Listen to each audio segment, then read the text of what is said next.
We will begin, I think, right? Lingaraju. Yes, Mataji. Om Namo Bhagavate Vasudevaya. Om Namo Bhagavate Vasudevaya. Om Namo Bhagavate Vasudevaya. I think, where are we?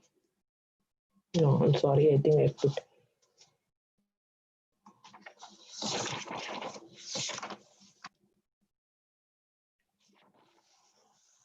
What is the verse? Where is it? 46? 47, Mataji. 47, yeah. 7, yes. We are reading Srimad Bhagavatam, Canto 1, Chapter 9, Text 47. Tushturmunayo Hristaha Krishnam Tad Guhyanamabhi Tataste Krishna Hridaya Swashramam Prayayupuna Tushturmunayo Hristaha Krishnam Tad Guhyanamabhi Tataste Krishna Hridaya Swashraman Prayayupuna. So all the great sages then glorified Lord Krishna, Lord Sri Krishna, who was present there by confidential Vedic hymns. Then all of them returned to their respective hermitages, bearing always Lord Krishna within their hearts. Purport by His Divine Grace Srila Prabhupada. The devotees of the Lord are always in the heart of the Lord, and the Lord is always in the hearts of the devotees.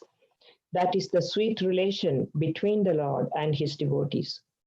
Due to unalloyed love and devotion for the Lord, the devotees always see him within themselves, and the Lord also. Although he has nothing to do and nothing to aspire to, he is always busy in attending to the welfare of his devotees. For the ordinary living being, the law of nature is there for all actions and reactions, but he is always anxious to put his devotees on the right path. The devotees, therefore, are under the direct care of the Lord, and the Lord also voluntarily puts himself under the care of his devotees only. So all the sages headed by Vyasadeva were devotees of the Lord, and therefore they chanted the Vedic hymns after the funeral ceremony just to please the Lord, who was present there personally. All the Vedic hymns are chanted to please Lord Krishna. This is confirmed in Bhagavad Gita 15.15. All the Vedas, Upanishads, Vedanta, etc. are seeking him only. And all hymns are for glorifying him only. The sages, therefore, performed the exact acts suitable for the purpose, and they happily departed for their respective hermitages. Om Atnanatimidandasya Atnananjana Shalakaya Chakshur Unmilitam Yena Tasmai Shri Gurave Namaha. So, chose the topic today as carrying Lord Krishna within our hearts. I would like to leave you all with a question rather than talking too much about this myself, because I guess every devotee ends up with that question in the end. So Prabhupada speaks about that the devotee is in the heart of Krishna, and Krishna is also in the heart of the devotee. So in the Bhagavad Gita, 15th chapter, Krishna says, Sarvasya chaham hridi sannivisto, matta smriti jnanam apohanam cha vedaischa sarvair ahameva vedyo vedanta krit vedakrit eva chaham. So I'm seated in the hearts of all the living entities, and we all know that he is there as the super soul. He is seated within the heart of all the living entities, and we are not constantly thinking that he is there within our hearts, even though that is the fact. And when we quit the body, somehow, we would forget But Krishna never forgets, and again he initiates this where we left behind in this life. Krishna once again initiates this process, and the Lord gives us the intelligence so that we remember or we take from where we left in the last lifetime. And this is how he's creating us the opportunity to understand, Vedas from him. So then the question arises, why does he present this Vedic knowledge to the living entity? And the answer, Prabhupada writes that it is because the living entity has to living entity need to individually understand Krishna. This is not a collective process. It is an individually, even though we have practices in doing this, but individually every person has to understand. So to get back to that initial part of Prabhupada's discussion, um, this devotee being in the heart of Krishna and Krishna in the heart of the devotee, it is there in the Ambariksha Maharaj's the section on Srimad Bhagavatam, 9th canto. Consecutively, there are two verses spoken by Krishna. He says, Aham Bhakta Paradino. Aham Bhakta Paradhino. Paradhino means I am dependent on my bhakta. Hya Aswatandra Iva Dvija. Aswatandra means he is not independent. Sadhu Bhir Grista Hridayo Bhaktir Bhakta Janapriyaha. So the Lord is saying, I am completely under the control of my devotees. I am not free. And I am not at all independent. Why? Because the devotees are completely devoid of any other desire other than that of wanting to have Krishna. So, because of that, I sit within the core of their hearts. This is what Krishna is saying. So, what to speak about the devotee of my devotee? And now we can see that devotee is always thinking about the Lord, and so devotees of the devotees are also glorified. So we can see it in the teachings of Lord Chaitanya Mahaprabhu that he says, Gopi Bhartrupada Kamalayor Dasa Dasanudasa. He's not even being a devotee, but a devotee of the devotee. And then Krishna says, Sadhavo Hridayam Mahyam Sadhunam Hridayam Tvaham Mad Anyate Na Janadi Naham Tebhyo Manak Abhi. So the pure devotee is always within the core of my heart, and I am always in the core of the heart of my pure devotee. And devotees know nothing other than me, and I do not know anything other than my devotee. So this is Krishna's position, which is what Prabhupada is explaining in that purport. Now, how do we, it is said in this verse that everybody who assembled there, where they had come to see the glorious departure of Bhishma Dev, they left very happy, carrying Krishna, seeing the vision of Krishna. They carried Krishna within their heart and they left. So everyone is carrying the Lord within them, So, I went back and I was looking who were the people who were present there. They were great sages and saintly personalities, and Prabhupada writes in the purport that the sages, all headed by Vyasadeva, were devotees of the Lord. So I was looking at the devotees who had assembled there, but they belong to like different categories. Everybody's relationship with Krishna is quite different. For example, Parvata Muni and Narada Muni, they are Gandharvas, and they are devotees. We know Parvata Muni and Narada Muni, of course, who has been the teacher for many, many devotees. So naturally, absolutely, we know they have a personal relationship with Krishna. And then there is Dhaumya. He was the royal priest of the Pandavas. Don't know about his nature of relationship. Just looking at it, Vyasadeva, the author of all the Vedic literature, naturally we know that he's also a literary incarnation of the Lord himself. And then there was a personality called Brihadvasha, and it is stated there that he used to meet with Yudhishthira Maharaj. So I don't know what that really means. he is very favorable to Yudhishthira Maharaj. Bharadwaja, he was one of the 7 great sages. Sometimes it is stated that he undertook severe penances on the bank of Ganges. And it is also understood that he fell in love with one of the heavenly ladies, and Dronacharya was born from him. So he was a devotee of Lord Brahma, particularly. Then Parashuram, of course, was Lord's own incarnation, and he met both Ram and Krishna, and he recognized Krishna as the Supreme Personality of Godhead. And then there was Vasishta, who was a Brahma Rishi, and then there was a personality called Trita. He was one of the sons of Gautama, and he also underwent severe penances, and he got promoted to Brahmaloka, and he was very good in organizing sacrifices. One of the 7 sages who resided in the Varuna Loka, that is who he was. And Prabhupada writes in the purport there that he came from Europe. And there was another person called Grit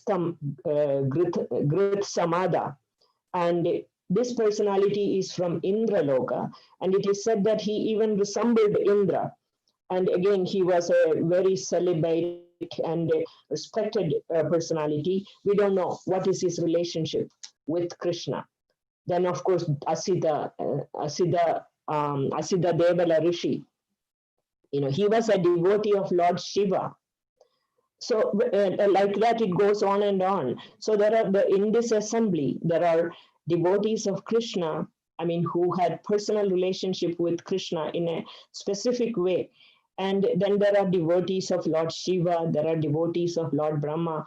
There were all kinds of people. But it is stated that they all went back happily, carrying Krishna within their heart. So that makes us think, what does carrying Krishna within our heart means? What does it mean to each and every one? Because ultimately it is an individual process, having or reawakening that relationships with Krishna. So instead of wasting your time, I will too much with my words, and I just felt like I wanted to read 1 or 2 verses how Bhishma Dev saw, because when all these people came there to see Bhishma Dev's departure, they are witnessing something, and just like any one of us, whatever we see, it stays in our mind. Whatever we hear, it stays in our consciousness. And so here, Bhishma Dev's prayers, we will see various things Bhishma Dev is expressing. And these devotees, they were all hearing whatever Bhishma Dev was saying. And so what did they really hear? And so many of the devotees here have already spoken each and every one of these verses. But the beauty of this morning Bhagavatam class is the same. This is the same topic, but one verse, when everybody is speaking, it just adds more and more to our remembrance of this whole picture of how every single chapter, and particularly in this case with the Bhishma Dev leaving the body. And so Bhishma Dev expressed so many things, and these great saintly people, they were all listening to that. And what did they really see in Bhishma Dev's expressions and prayers? So Bhishma Dev was talking that he recognized in the one of the early verses, Bhishma Dev said that he recognizes the Lord present in everyone's heart, and yet he manifests his transcendental form by his internal potency. So he's recognizing the Lord in the heart, but he's also recognizing that the Lord manifests his transcendental form by his internal potency. Interestingly, the last part of Bhishma Dev's prayer, he is also once again bringing back that there is absolutely, he see that the Lord is seated in the heart of even atheists, or irrespective of who you are, the Lord is there. He's able to see that very, very beautifully. And so Not only that, Bhishma Dev then expresses his affection for the Pandavas. He recognizes everything is happening by the inevitable time, and he says no one can know the plans of the Lord, and he recognizes that the Lord's plans are inconceivable.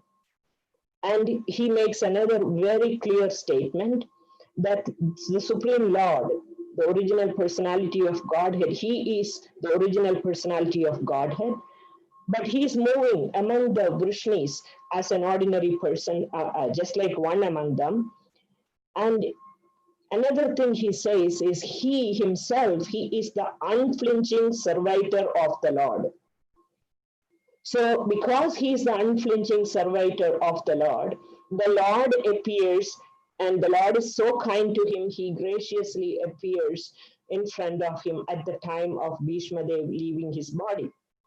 So, and then, of course, after Yudhishthira Maharaja's questions are answered, and he consciously leaves his body at the time when the sun has moved into the northern hemisphere.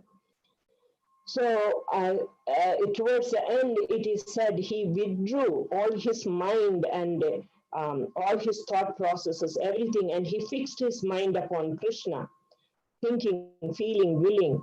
Everything is fixed upon Krishna, and then he glorifies. And his glorification is this is what I was thinking, that since even though all of you have discussed these verses, I felt that instead of wasting your time with my words, I would like to recite just the 3 or 4 verses where he is particularly focusing on Krishna's personal relationship with Arjuna. And we saw that there were 3 verses where he is calling Krishna, or calling Arjuna and Krishna's relationship as, the friend of, is telling that Arjuna, who is the friend of Krishna, or Krishna, who is the friend of Arjuna, he's remembering this Parthasarathi form of Krishna. So that comes in these 3 verses, and then, of course, he also remembers Krishna's relationship with gopis. So within the short time that I have, I just wanted to recite these verses. It is for my own satisfaction, I would say, rather than, I don't know what it is, but every single time I see these verses, I feel the need to recite this. So what he says in verse number 33 is Vijaya Sakhe Radir Astume Anavidya. May I not desire any other fruitive results, but let my mind be fixed upon Vijaya Sakha, the friend of Vijaya, who is Arjuna. So I will just read this. This will be more for our benefit than my words.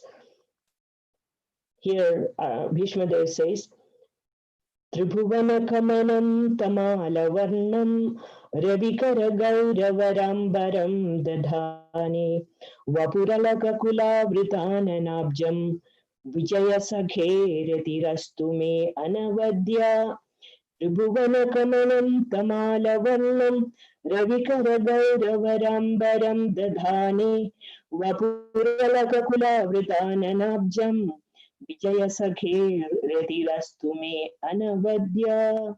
So Vijaya Sakhe, he's establishing that relation. This is the most striking feeling that Bhishma Dev has within his heart at that point of time, seeing Krishna as the intimate friend of Arjuna.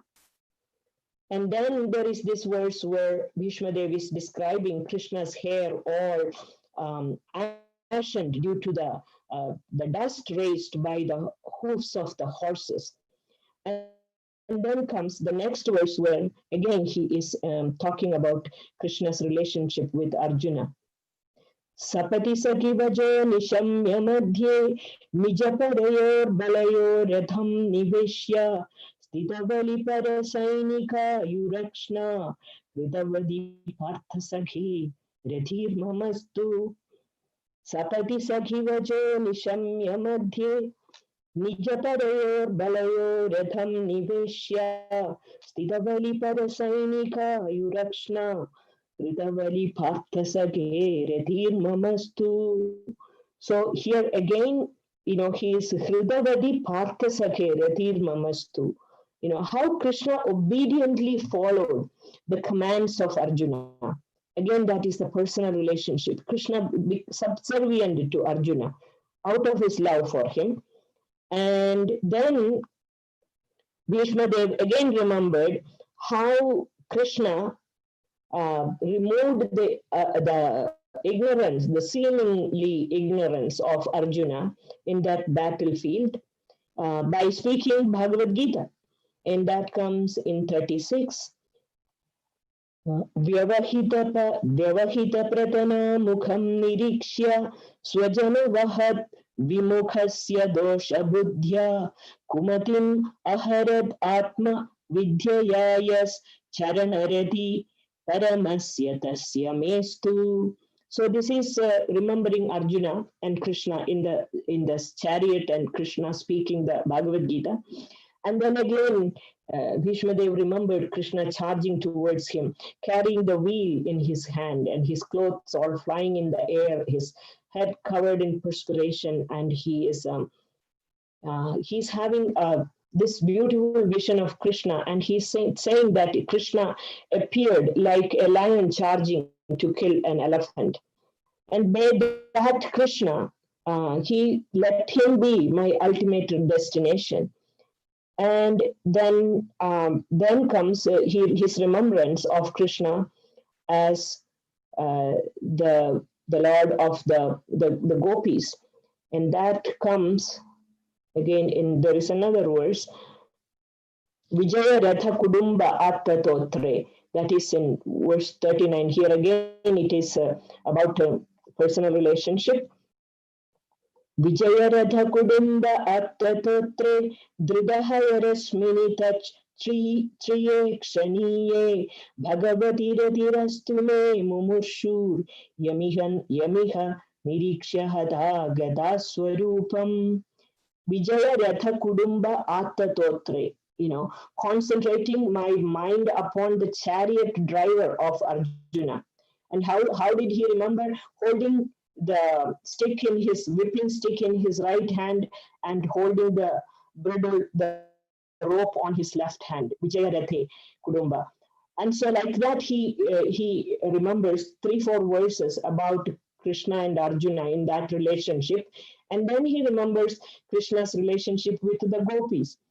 Lalita Gati Vilasa Valghulasa Pranaya Nirikshana Kalpito Rumana Kritamanu Kritavatya Unmadanda Prikriti Makan Kila Yasya Gopavadva Lalita Gati Vilasa Valguhasa Pranaya Nirikshana Kalpito Rumana Kritamanu Kritavatya Unmadadha Prakritim Akhakilayasya Gopavadva. So in essence, this is what the assembled devotees, or all those headed by Vyasadeva, this is what they are seeing. In essence, what Bhishma Dev's realization is at that point. Bhishma Dev is recognizing these personal relationships that Krishna had with Arjuna and Krishna had with gopis. So finally, he says, all my misconceptions of duality is gone. Misconceptions about what? With regard to the presence of Krishna in everyone's heart. So even in the heart of mental speculators, Bhishma Dev is saying, he's in everyone's heart, but the sun is perceived in different ways, differently. But even though he's present in the heart of everybody, he's perceived differently.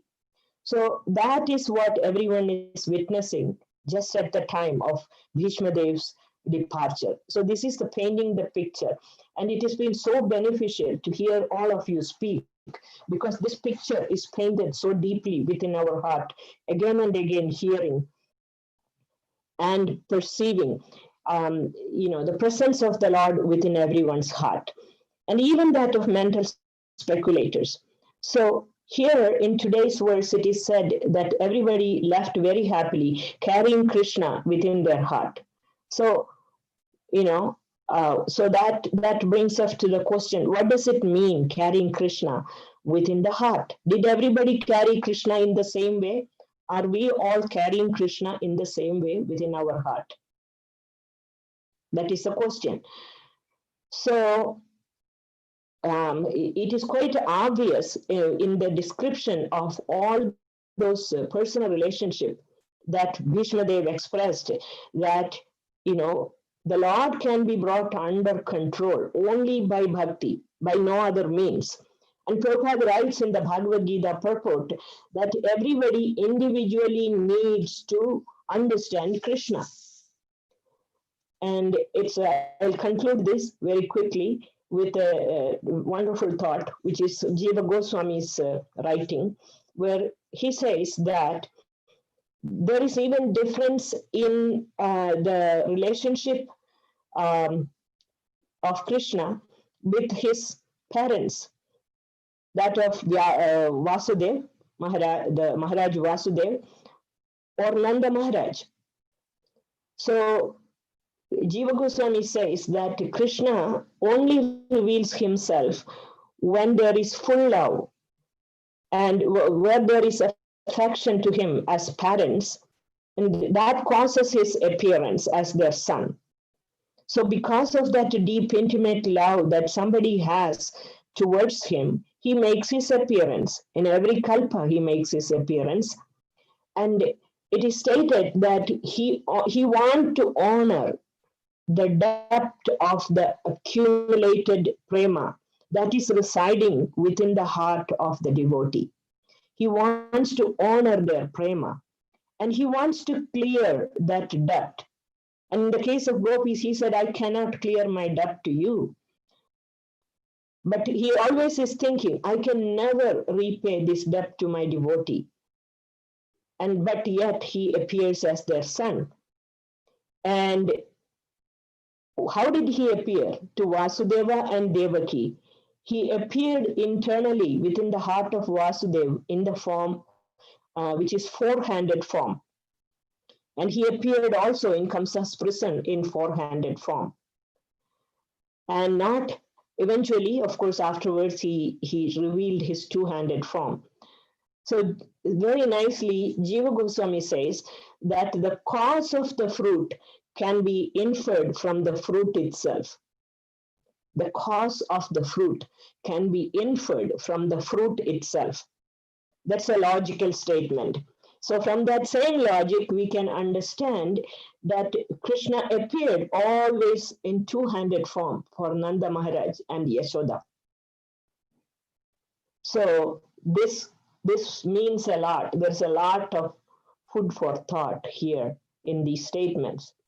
So there are devotees in this assembled group. There are where Bhishma Dev was about to leave. There were jnanis, there were yogis, and we know there are people who follow various paths in their they are in search of trying to understand their relationship with God. And because even yogis who meditate upon Paramatma, and we have already heard that Jnana yogis, or if they are Ashtanga yogis, minus bhakti, there is no way anybody can understand God. And particularly even the Paramatma feature, it is a Savishesha feature. It's qualified. So we cannot understand even the Paramatma. We cannot realize even Paramatma without bhakti.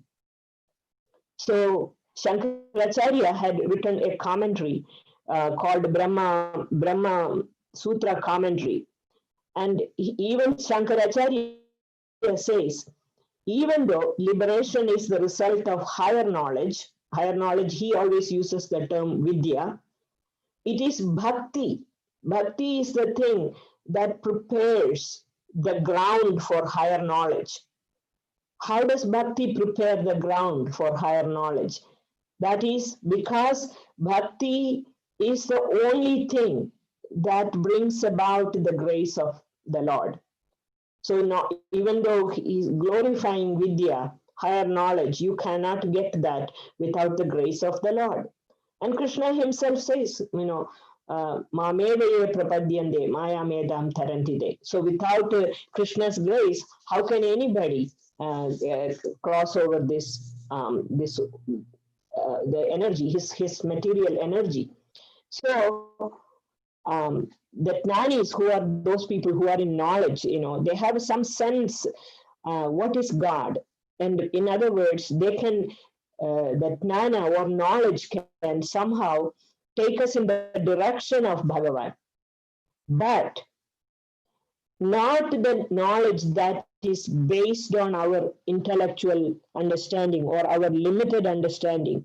That knowledge can never take us to Krishna. Only if that knowledge is coming from a higher intelligence. And where does the higher intelligence come from? That is coming only from Krishna.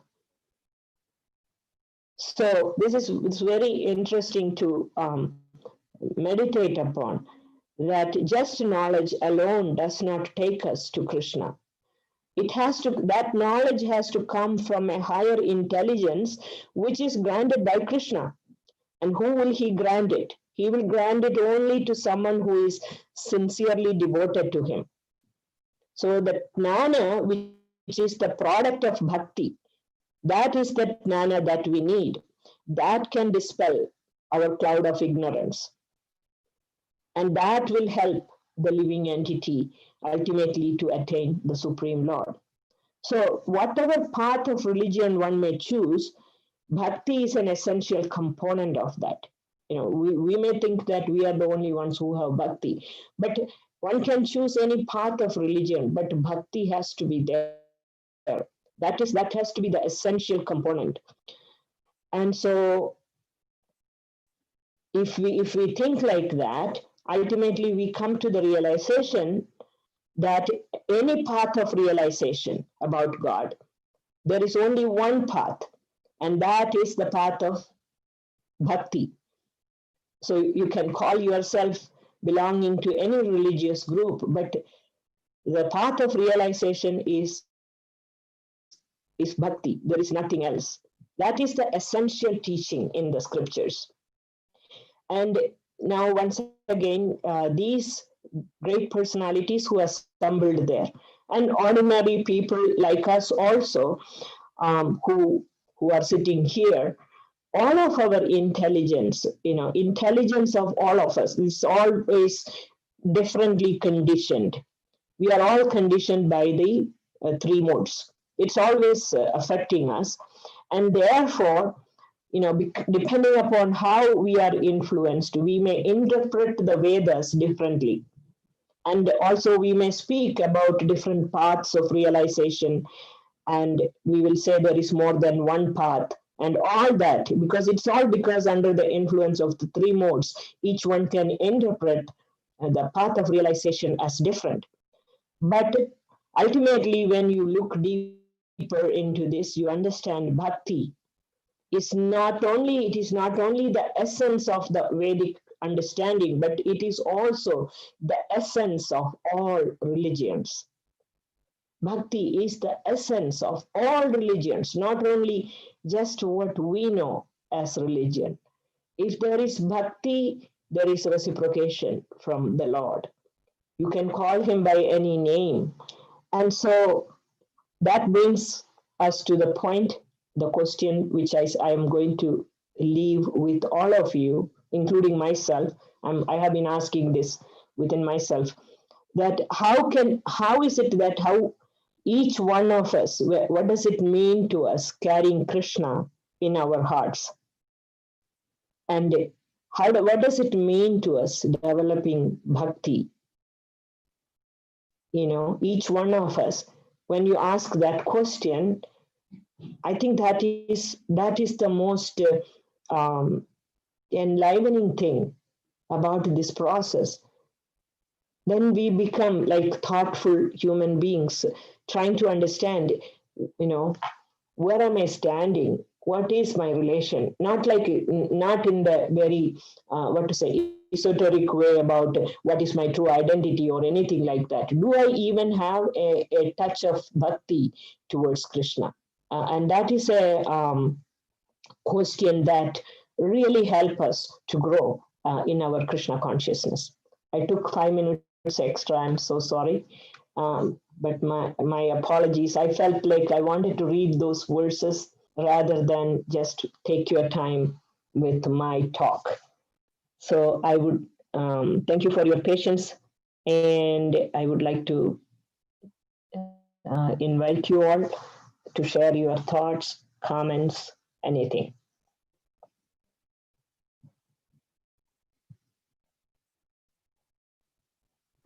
Hare Krishna Mataji, thank you Yes. so much. Yeah. It's really, you took us somewhere. As you mentioned, so much deep thoughts you have shared. Thank you so much. Particularly, two things struck for me as you're mentioning about this last point, the real knowledge. And also you mentioned about that each of us have to individually have that. We have to endeavor for that. So those two things were really touching. I would like to meditate and contemplate on that. And definitely hearing those verses, the verses themselves are so beautiful.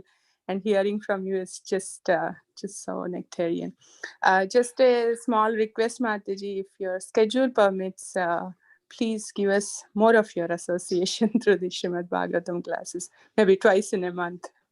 Thank you so much. Hare Krishna. It is Prabhupada writes in that 15th chapter, 15th verse purport.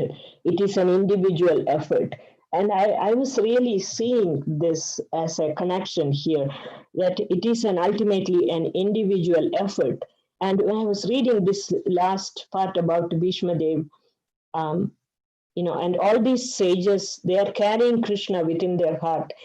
And then it is so Prabhupada's writings always connects somewhere, something that you read, it connects somewhere else. And then it enhances the beauty of the understanding. And that is the most relishable thing.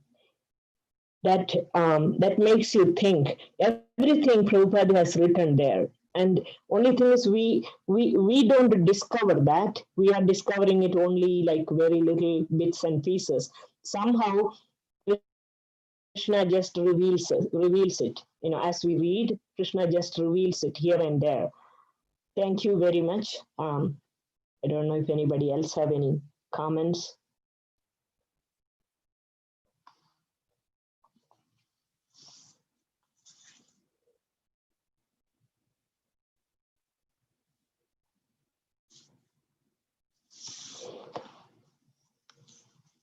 Lingaraji Prabhu, I think I'll just call one more time if anybody has any comments, questions. Otherwise, we can give devotees their time to go back and meditate upon this one thought. Hare Krishna Mataji, Dandavat Pranam, all glories to Srila Prabhupada. Yeah. I don't know, this, whenever you speak something, especially it touches my heart. And actually why is it touching my heart? Because the way you are carrying Krishna is completely, different. That's what I understand.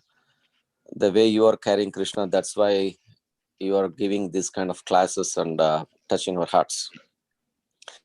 So, and also I like the point what you said, that we don't think that we are carrying Krishna. That means, I was thinking about whenever we come to ISKCON, our ISKCON, our bhakti, that doesn't mean, because Prabhupada also says many times in his purports, even that Tribhuvana Kavalam, that was which I spoke last time. Yeah. I spoke that last. So he mentions that where Prabhupada, one of the Acharya, special masters in our disciplic section, they says, Prabhupada mentioned many times, not just ISKCON, even whenever you are in a Muslim, whichever religion you're following, just follow perfectly. That means now I understand what that means. Wherever they are connected to the Lord in their own way, because that means, as you said, the modes of material nature are bombarding, but still, and there are a lot of disturbances, but still he says, be in that religion. So what that basically Prabhupada meant is, you don't have to convert yourself. If you're a Christian, be in that religion and then see how you can connect with Krishna. At least he is giving that understanding. But that doesn't mean, all our acharyas, they all become Krishna conscious anyway. But, in all our spiritual masters, if you see, right? But Prabhupada, but still he insists the bhakti is most important rather than, because if you see in India today, Mataji, and especially Andhra, Hyderabad, etc., I don't know which, Andhra Pradesh, lot of conversions happening from Hindu to Christian. And chief minister of that particular state himself is doing all this nonsense and supporting. Yeah, but here is the point that any conversion is not going to cut it. Ultimately, it is bhakti. So this is all going to go on in this material world. But who is carrying bhakti in their heart? That's what ultimate test is, right?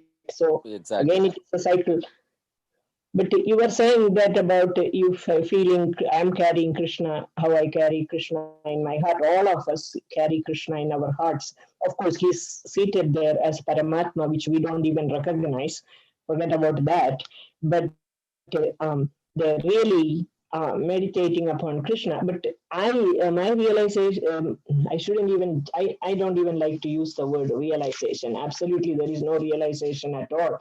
But carrying Krishna within the heart, when you say that, I mean, you were saying I am doing that. But with honestly, just to say this very openly with all of you, I don't. I don't even have it, even to the tiniest extent. But all I can say is that it is the thought is there. The thought meaning, like, it is not about having, I mean, nothing at all about the relationship with Krishna, but still there is this continuous nagging feeling in your heart that, how am I carrying Krishna in the heart? Am I even carrying anything at all? So that's a question, I do keep asking that to myself all the time. It's not like Krishna says one should not get either too sad or too happy, or one has to, it comes like naturally, I guess. For every living entity there is a journey, and then slowly we are going on our journey, and Krishna is also seeing what our journey is. But ultimately there is this honest thing between us and Krishna. And Prabhupada, when he writes that in that Bhagavad Gita purport, that it is an individual effort, nobody can hold your hand.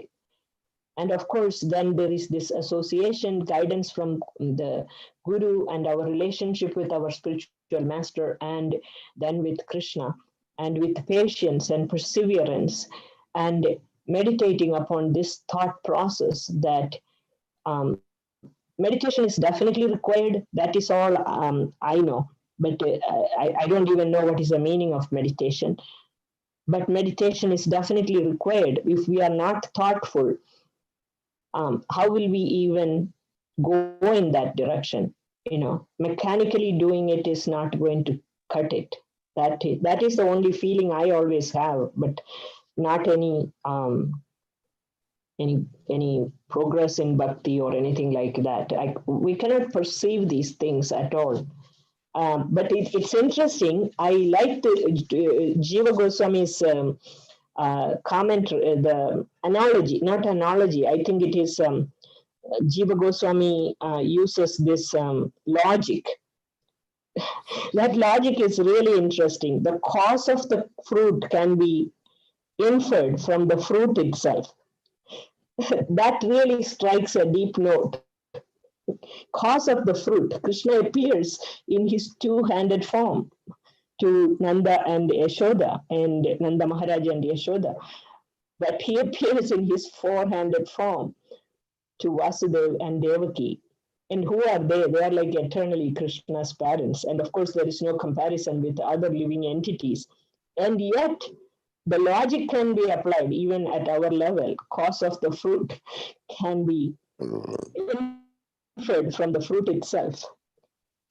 So we don't know what that fruit is, but we know who we are, and that kinds of gives a little insight into our own being and where we are and what we are trying to do.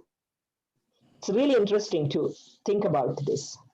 Yes, Mataji, but I think you also, that means we understand that yathamam prapadyante, that's Yes, exactly what you're talking about, right? So how we connect to Krishna, yes, in what way? yes. Yeah. I mean, we all have heard these verses, and so there Yeah, is but nothing. we don't realize. we have heard, but after you saying all this, now I'm realizing how we can really connect to Krishna. Yes, Thank you, Madhu. I think I took your time. If I can at least if I didn't feel like my words are of no value, but I felt the Bhagavatam verses speaks for itself, and if it inspires us even for 1 minute, and if it also inspires us to um, think and consciously make effort in our practice of bhakti, um, that's all the main thing here. And any number of words, probably it is just taking your valuable time. So I guess you can utilize it in a better way, just meditating upon these verses. And thank you so much for allowing me that little extra time for reading those verses, because that is very beneficial for myself. Thank you all. And once again, thank you for everything that you all do. And your classes are also wonderful. And everybody's classes, it really contributes so much to this group of us who are hearing.